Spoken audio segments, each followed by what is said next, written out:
Christopher Columbus left his home in Italy to fight for his vision. He aimed to sail west to the riches of Asia.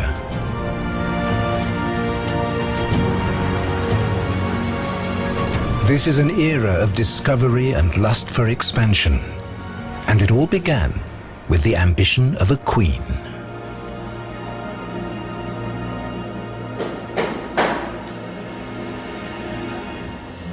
In Europe, the nobles have grown wealthy by trading with the East. Spices and gold, gemstones and silk are the most lucrative goods.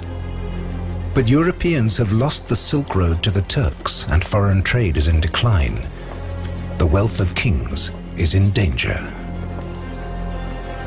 Isabella, Queen of Spain, is desperate to find new routes to India. And she has a plan. Dejadlo pasar. This is the most powerful woman in Europe, a continent of expanding horizons filled with competitive and inventive souls. For 500 years they have been building castles, palaces, centers of trade. Kings and popes have raised armies to fight each other and their enemies on Europe's borders. Nowhere else are rivalries so intense, gold fever so widespread, religious fervor and business expertise as tightly wound as in Europe in 1491. Ideas are advancing. Curiosity and the thirst for power push Europe's limits. They're seeking riches and land, heading towards the frontiers of their world. But no one can guess that far beyond the end of that world lies another, of which they know nothing. The Amazon is a crowded place. The Andes cradle a vast empire ruled by powerful god-kings. Mesoamerica may be the most densely populated place on Earth, home to the most imposing civilizations on the continent. And the Atlantic coast is filled with villages and fields. Along the rivers, great cities are built around monumental plazas and giant earthen mounds. It is an ancient world, inhabited by hunters and gatherers, fishermen and farmers, kings, slaves and soldiers.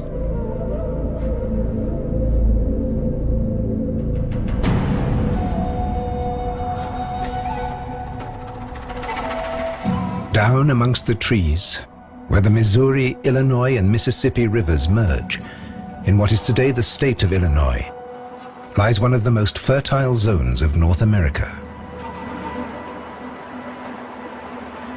It's home to one of the largest civilizations in the continent.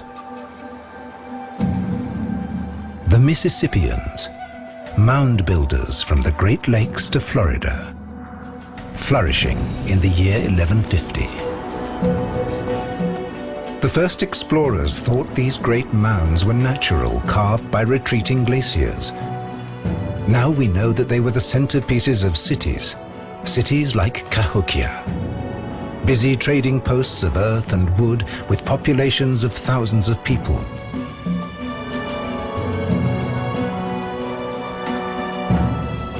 No one knows what they called themselves or what language they spoke.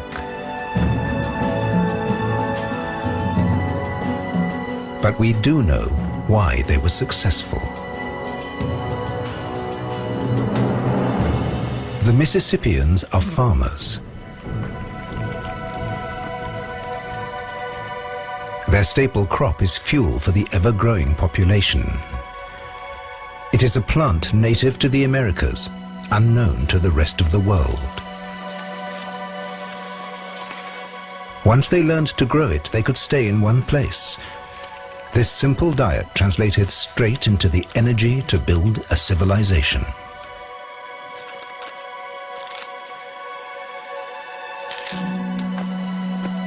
But corn is not a blessing from nature, nor a gift of the gods. This crop is the outcome of man's first feat of selective breeding.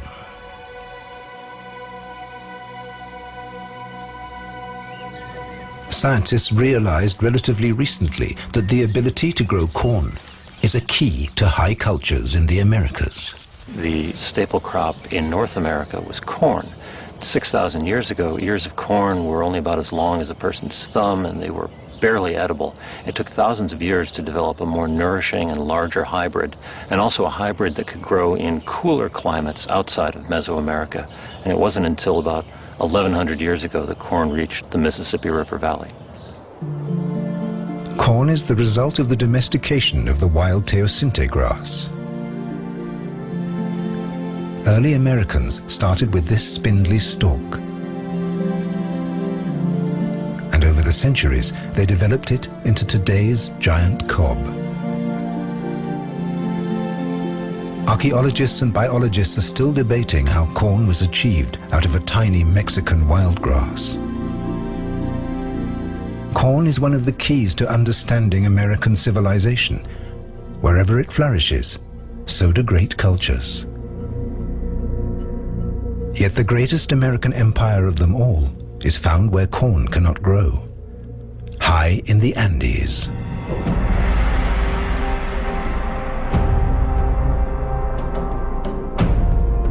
The Inca Empire stretches nearly 2,500 miles down the west coast of South America. Incas built palaces, storehouses, and castles in the towering mountains. In their realm of 6 million people, they rely on manpower to transport stones. They have neither beasts of burden nor the wheel. And the energy for that is provided by another amazing foodstuff.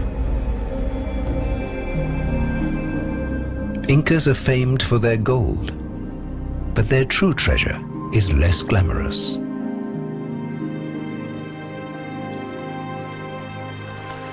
A tuber native to America and unknown in Europe, cultivated here 8,000 years ago in the region around Lake Titicaca in today's Peru and Bolivia, at an altitude of 4,000 meters.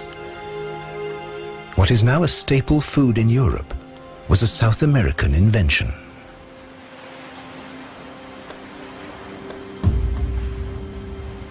By the year 1491, the Inca grow hundreds of varieties, domesticated from wild ancestors, some poisonous, some even carnivorous. 1,000 years ago, in one city alone, 30,000 tons of potatoes were produced every year.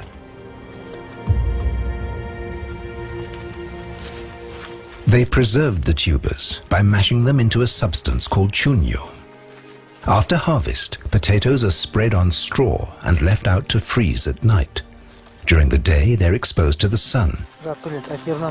Trampling them eliminates water and allows them to dry. Chuño can be stored for 10 years, an excellent insurance against possible crop failures. The Inca carved step-like terraces into the mountainsides to stop the soil eroding and create a flat surface for their crops. Terraces absorb more sunlight than steep slopes, so potatoes can grow at the highest altitudes.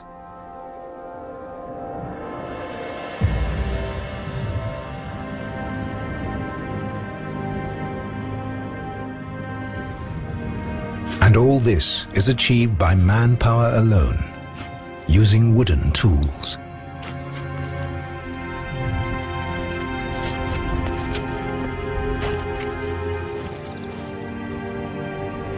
In North and South America in 1491, farmers grow corn and potatoes for 100 million people.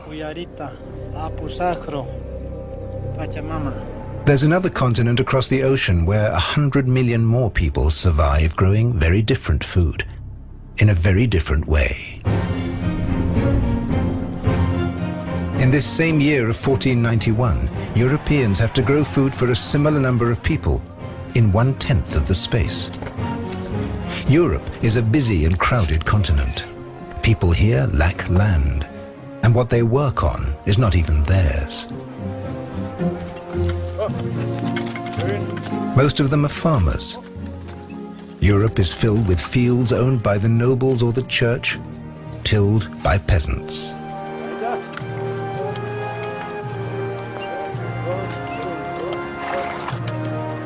Their main diet is bread and porridge, both made from grains. They plant rye or wheat in winter, oats or barley in the spring, and every third year, the field lies fallow to regenerate.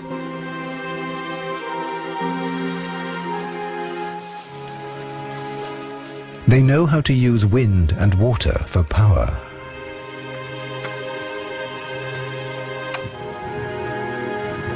It is heavier work, with higher yields in a smaller space. It is an agricultural revolution, and it allows the European population to thrive.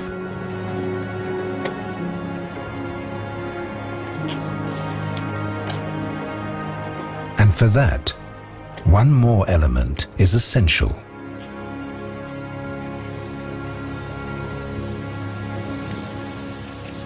Es gibt zwei große Unterschiede. Der erste, die europäische Landwirtschaft beruht auf Getreide, Weizen, Roggen, die altamerikanische auf Mais. Es gibt aber noch einen anderen Unterschied, aus meiner Sicht fast noch wichtiger. Die alte europäische Landwirtschaft beruht auf einer Kombination von Ackerbau und Viehzucht. Das war bei der altamerikanischen nicht der Fall. Und durch diese Kombination von Ackerbau und Viehzucht besaß unsere Landwirtschaft ökologisch gesehen entscheidende Vorteile.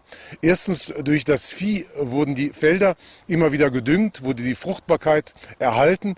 Und zweitens, vielleicht noch wichtiger, behielt die Landwirtschaft auch ökologische Reserven durch die Notwendigkeit, für das Vieh immer Weidegründe zu haben. Domesticated animals. They make all the difference. America has no cattle, no horses or pigs, no sheep, mules, goats or hens. European horses are beasts of burden. They can pull plows. And cattle provide meat, fur and hides. The domestic pig is a chief source of meat and leather.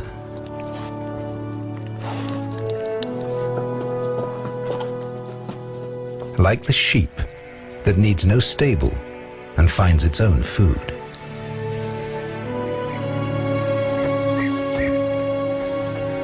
Even a mule can pull a cart.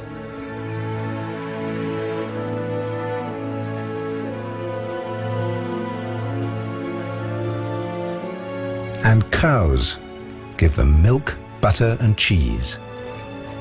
Europeans are breeding ever more productive animals.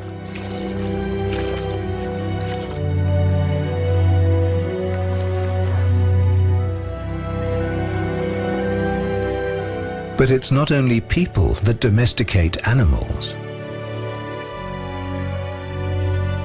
By 1491, the Big Five, horses, cattle, goats, pigs and sheep, have domesticated the European landscape. They are essential to Europe's prosperity.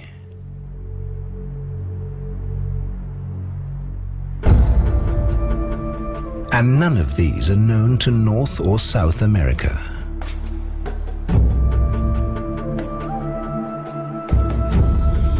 For Inca farmers in the Andes, their chief source of transport and meat is the llama.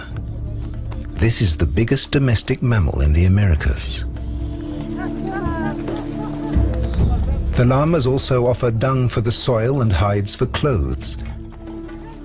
But you can't milk or ride them. And the animals can't pull a plow, so they're no good for fighting or for traveling.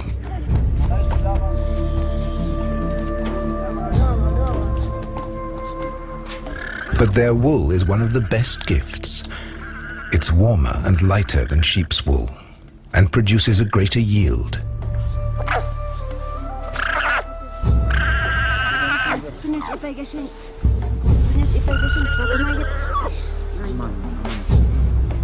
They use bronze knives to shear them.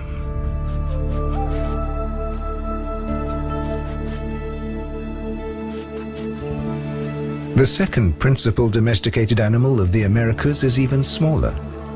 For the Aztecs, in today's Mexico and Guatemala, the turkey is so important that they dedicated 2 religious festivals to it.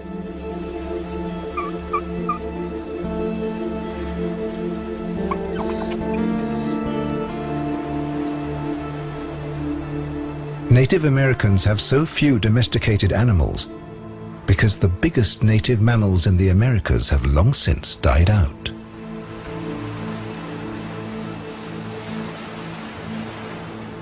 At the end of the last ice age, the megafauna in the Americas, the giant bison and the mastodons, went extinct. And the reasons for that are probably twofold. First of all, as the ice age was ending, the climate became much hotter and drier, and this killed the vegetation that these very large animals depended on. Secondly, the arrival of hunters into North America, crossed over the Bering Strait land bridge from Asia, coincided with the extinction of these animals. And very likely these hunters went after these large animals who were slow and had a lot of meat.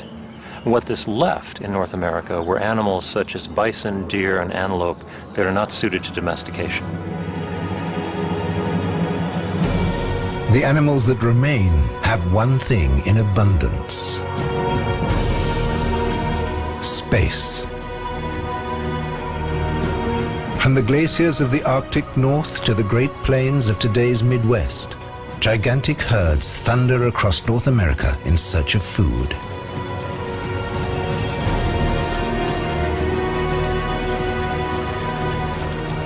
There is room for antelopes and for caribou.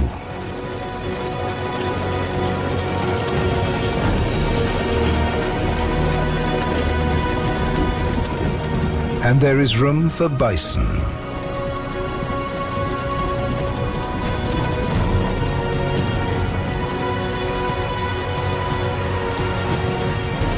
Room for the giant grizzly.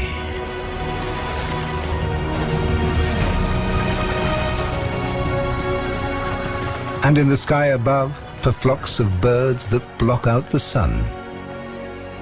Billions of passenger pigeons, ducks and geese, from horizon to horizon.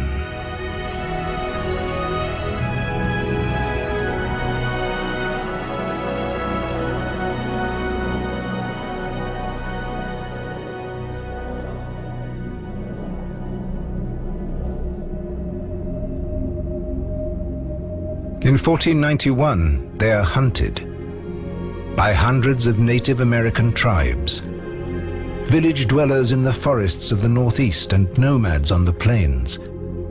These civilizations develop new methods to guarantee their meat supply. They can't domesticate these animals, so they find a way of making their prey come to them.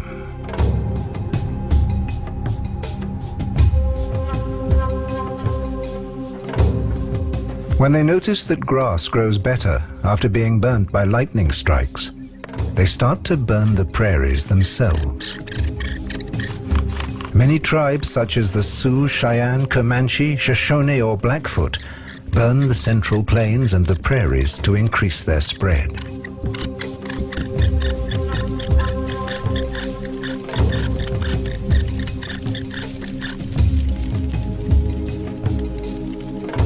Burning the undergrowth in the fall keeps the forest open and park-like, and makes hunting easier.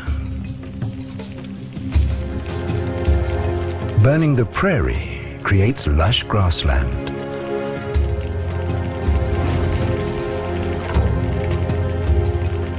And the prairies cover 20 million square kilometers.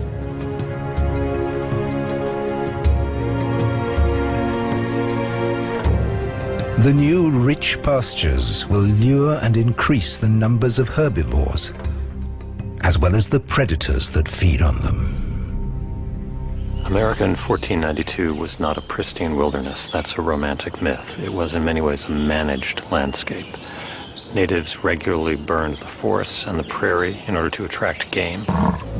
With this technique, nomadic Central Plains Indians even lure the biggest mammal in the Americas. They domesticate the land in order to attract wild animals. Wherever they roam, bison are the chief source of food and clothing, and of tools made from their bones.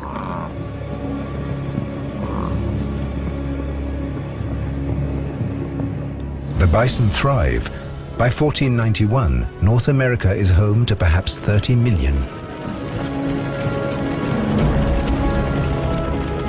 They reign on the prairies from Montana to Texas, pushed east by Native Americans along a path of fire, opening up forest into virgin land.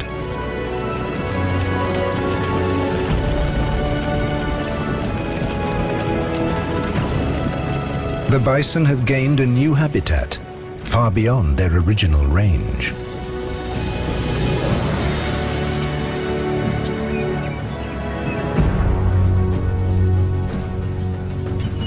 Native Americans have neither guns nor horses. They have to hunt on foot.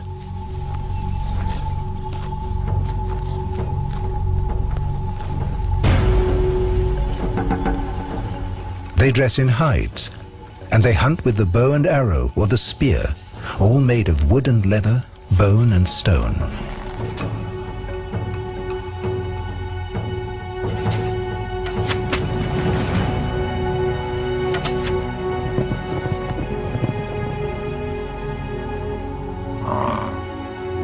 The bison hunt is essential for their survival.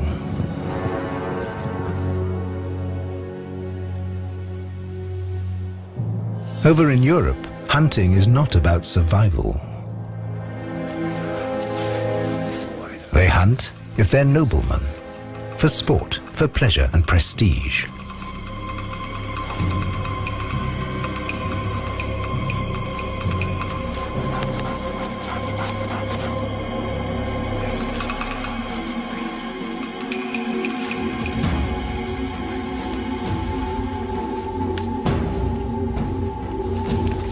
They have guns, but hunting is a ritual carried out with the weapons of a knight.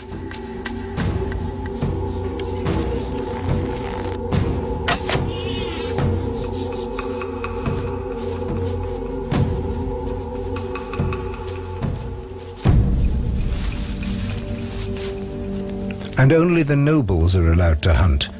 If ever they catch a peasant, he will be punished for poaching.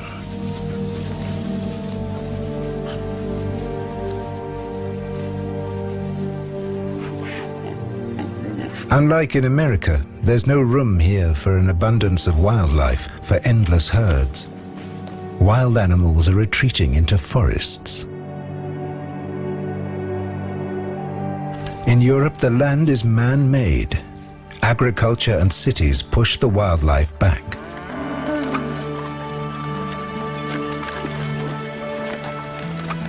Untamed land is now a rarity.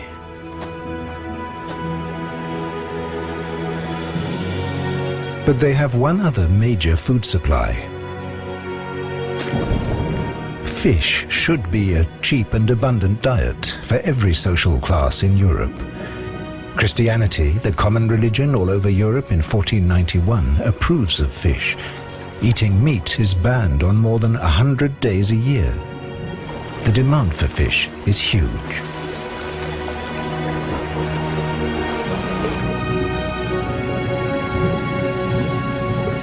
But there is a problem. Intensive agriculture is damaging the fish supplies. Europe's once unlimited supplies are dwindling fast.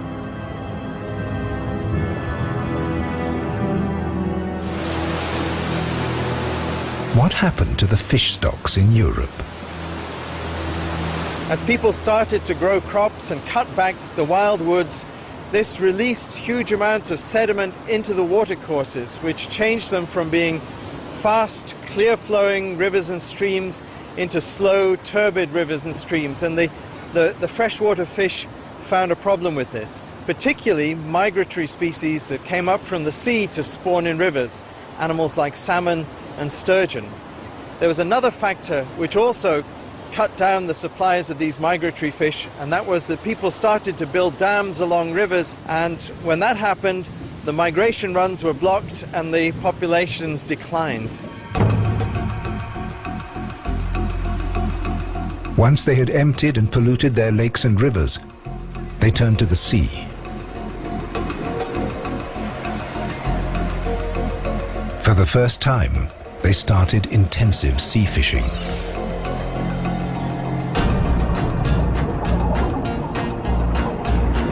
They found abundance on a scale never seen before.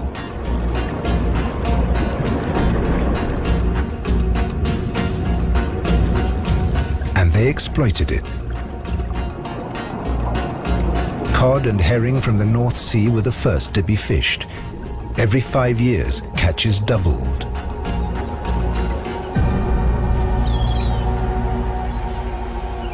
By 1300, thousands of tons of dried fish were exported from Norway to Britain alone. In the Middle Ages, the seas of Europe were very little exploited until around the 11th century, when freshwater supplies declined. And people went to the sea for the first time, and they discovered very large populations of fish, animals like cod and skates and halibut and turbot, and they were able to catch as much fish really as they wanted. For hundreds of years after that, all the way through to the 18th and 19th centuries, supplies of marine fish seemed inexhaustible within Europe, and we were able to obtain what we needed. But later on, towards the end of the 19th century, industrialized fishing began, and we saw supplies begin to be depleted. But this is 1491. Europe's lakes and rivers are now empty and dirty.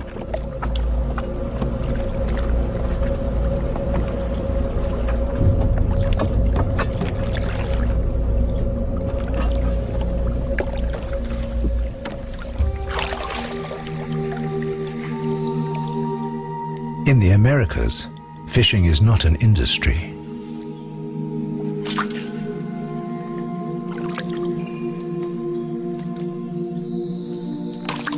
They don't need it. Fish are for the taking. Their rivers are not used for power and are not affected by farming.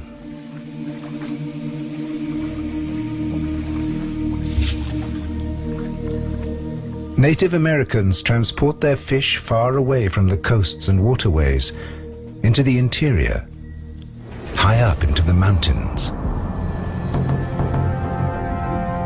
The Incas, high in the Andes, enjoy fish from the Pacific. The Mississippians trade with communities as far away as the Great Lakes to the north and the Gulf Coast to the south. They even eat fish and seafood from the Atlantic.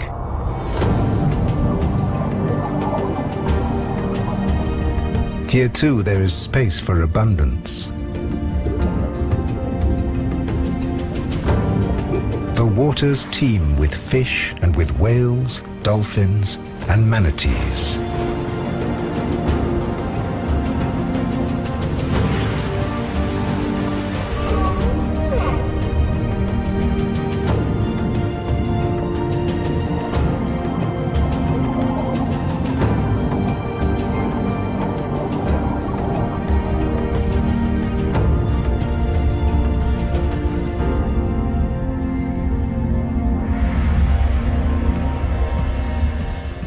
Wherever Native Americans trawl their nets, they find a bounty of thousands of different species.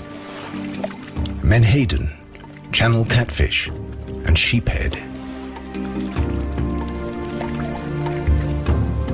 They never have to take more than nature can replace.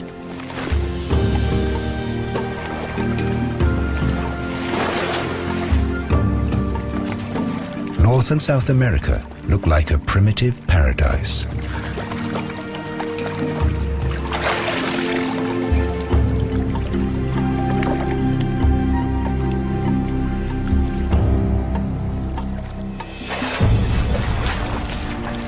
But it's not that simple.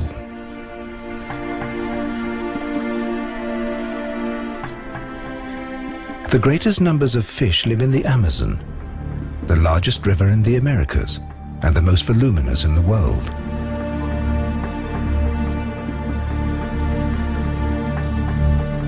To our eyes, the Amazon rainforest is an almost untouched Garden of Eden. But it was once a very different place from what we know today. When the jungle was cleared in the 20th century for agriculture, they found the remains of a sophisticated civilization that once tamed this landscape.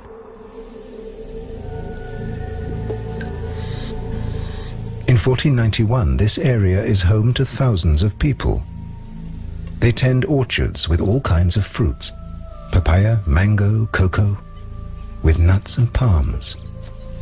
They speak many different languages and live in many different social systems.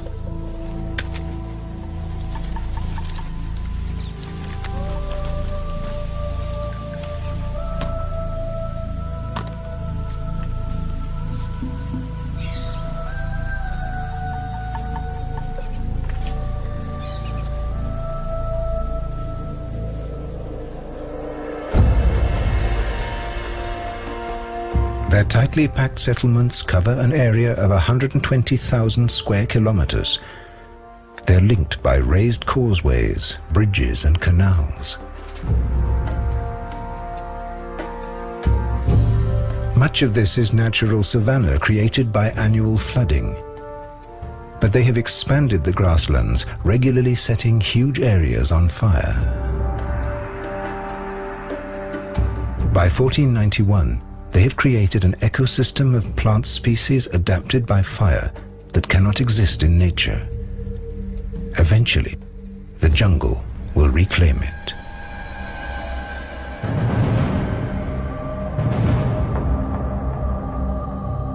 Further north in what is now New Mexico, it looks like no humans could ever have lived here. Today, it is one of the most arid zones on the continent. The Chaco Canyon. There is no vegetation, no water, and there are no animals to be seen.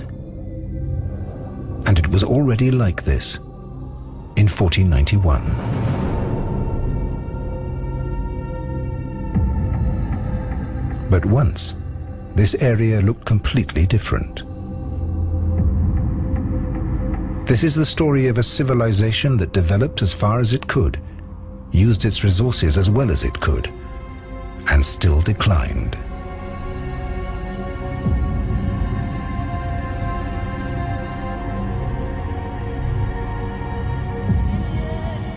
More than 500 years ago, the Chaco Canyon was covered with lush vegetation and forests of pine and juniper.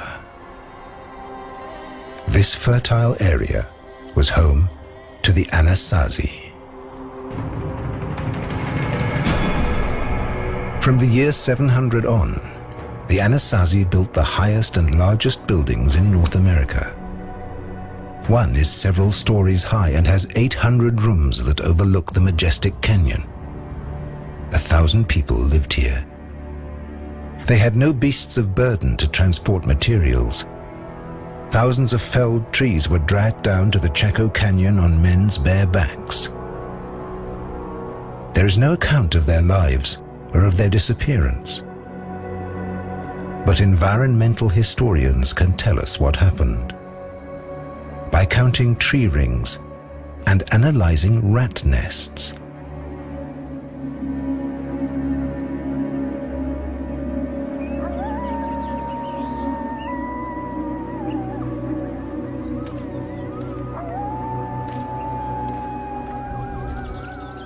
Nathan English of the University of Arizona spends much time in the canyon looking for traces of the ancient nests.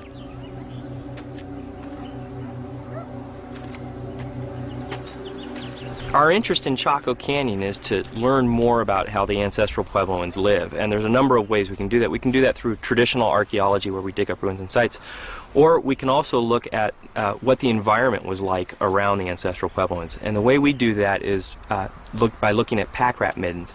And each pack rat midden is like a little snapshot in time of the area around the midden itself. So you could think of it like a picture.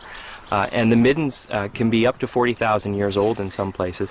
And what the midden is it's the pack rat makes a nest, and it poops in that nest, and then it only gets its water from eating plant vegetation, so its urine is very thick and viscous. That urine seeps into the pile of poop essentially and solidifies, almost like amber.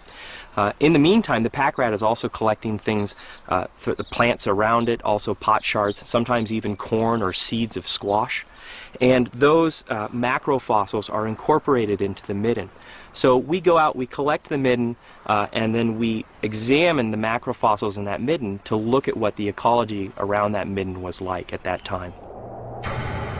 Not only do rat middens hold information, trees do too. Dendrochronologists count the rings of ancient logs to give the exact date when the very last tree was cut down for construction. The Anasazi used juniper and pine for their timber and to make fire. Too much of it, some think. With the trees goes the soil. The forest cannot recover. Because of erosion, water drains down, creating gullies on the way. Irrigation and agriculture are no longer possible. This large population cannot feed itself anymore. But did they destroy the forests? Or did the forests leave them? So other scientists who've worked here have a couple of ideas of what happened to the woodlands that were around here while the ancestral Puebloans were living here. The first idea is that natural climate change caused the margin of the woodland to move further north and off-site. The second idea is that there were a lot of people living here and they over-harvested the wood. We are on the edge of this pinyon juniper woodland, and so it's really possible that just natural climate change would have caused it to move back. But it's also, we know that the people were harvesting wood for fuel and for timber, and so it's likely that a combination of the two things are what led to the loss of forest in this area. The year 1130 rolls around. It's one of the driest of years. The Anasazi have survived previous droughts, but the population has increased greatly, and there's no suitable territory to expand into. Without rain, it's impossible to grow enough to support the population. No agriculture means no culture. The Chaco Canyon is abandoned.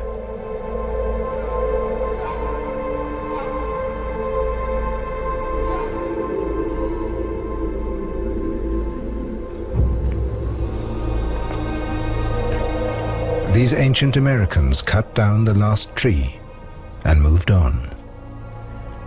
Using Stone Age tools, they helped destroy the ecological balance of a whole region. It's a myth that Native Americans always lived in harmony with nature.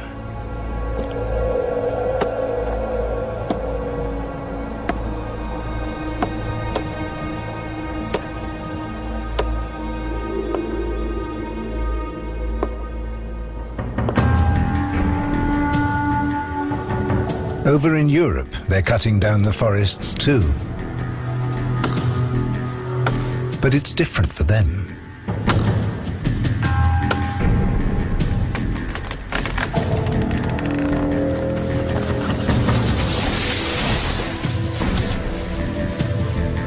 Their growing population needs more food and more space to grow it. And they badly need the wood.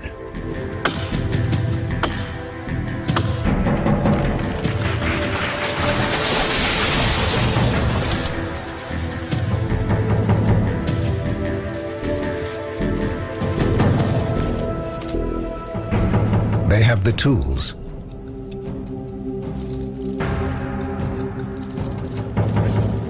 They have the transport. And they have the energy. But they're beginning to run out of space and time. Only wood can help them move forward. Wood has a special meaning in 1491. Das Mittelalter war genau besehen ein hölzernes Zeitalter. Überall stößt man auf Holz, sobald man genau hinguckt.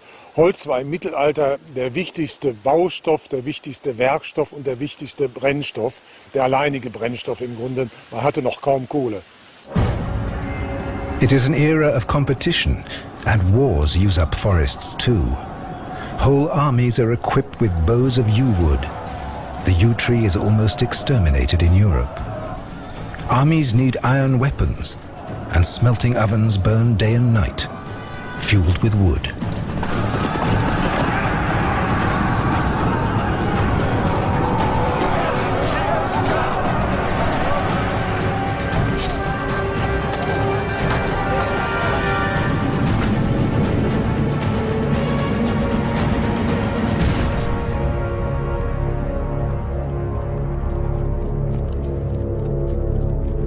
At the same time, whole forests are used to satisfy another of their European cravings, for the great buildings of the age.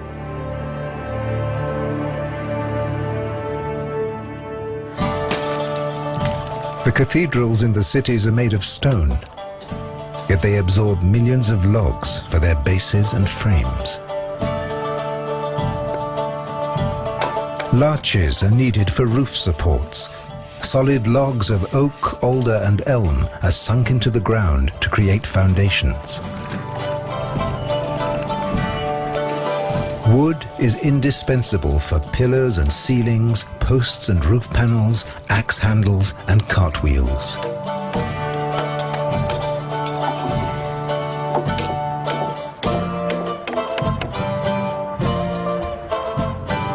European castles, cathedrals, monasteries and churches consume entire forests in Germany, France, Italy, Spain and England.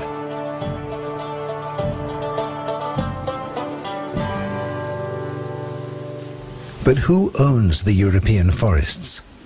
And who is making money with them? Wem der Wald gehört, war im Mittelalter noch nicht geklärt. Und kein Wunder, dass alle großen sozialen Kämpfe des Mittelalters auch im Wald, am Wald und um den Wald ausgetragen wurden. Der Adel, die Landesherren waren am Wald vor allem als Jagdgebiet interessiert. Für die Bauern dagegen war der Wald lebenswichtig. Sie konnten ohne den Wald nicht leben. Sie brauchten den Wald als Weidegebiet und für viele andere Zwecke auch noch. In this competition for timber, those who have money make the rules. And the money is now in the cities. The richest city of all is Venice. It's built on wood, literally. Piles sunk into the mud to create the platform on which the great stone facades can float. But behind all this is banking, interest and capitalism. The goods that are bought and sold are transported in wooden galleons. Venice has denuded the forests round about to build its fleet. The city's demand is insatiable, and they start to deplete the Alps. Spruce for masts, larch for planking, elm for capstans, walnut for rudders, and most importantly, oak for hulls.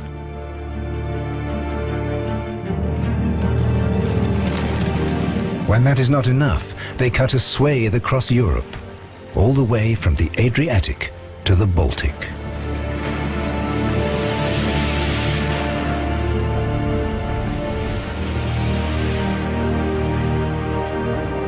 The Europeans have exploited their natural resources, leaving a continent where there are no fish in their rivers and less timber in their forests. Their continent is crowded with people, and they don't know what to do with them.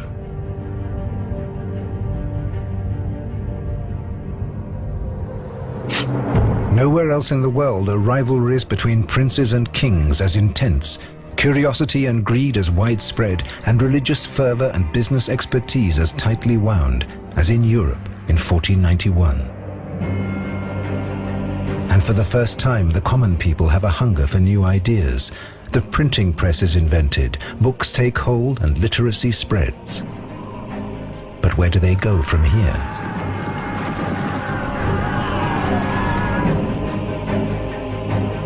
Where can all this raw energy be channeled?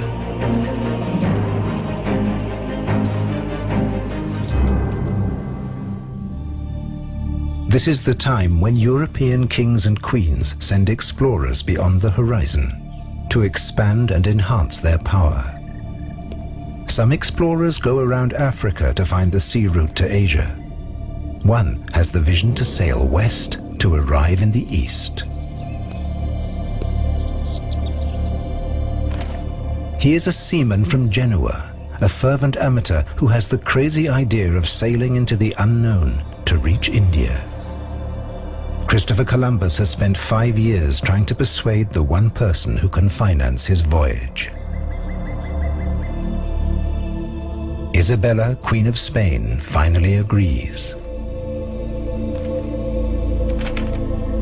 What does the Spanish crown have to lose? It doesn't cost much to finance 3 ships. Spain has so much to gain from a short cut to India: treasures, trade, and land.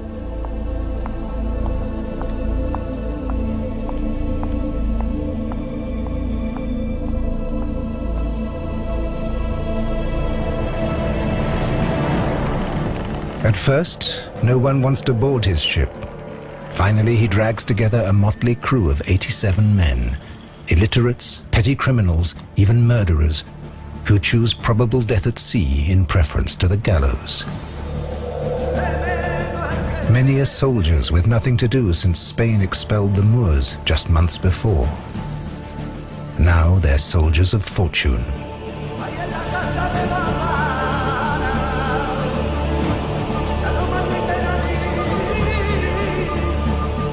With his band of desperados, Christopher Columbus sets sail from the port of Seville. It is the summer of 1492. He has promised the Queen and his crew that they will be in India in 6 weeks.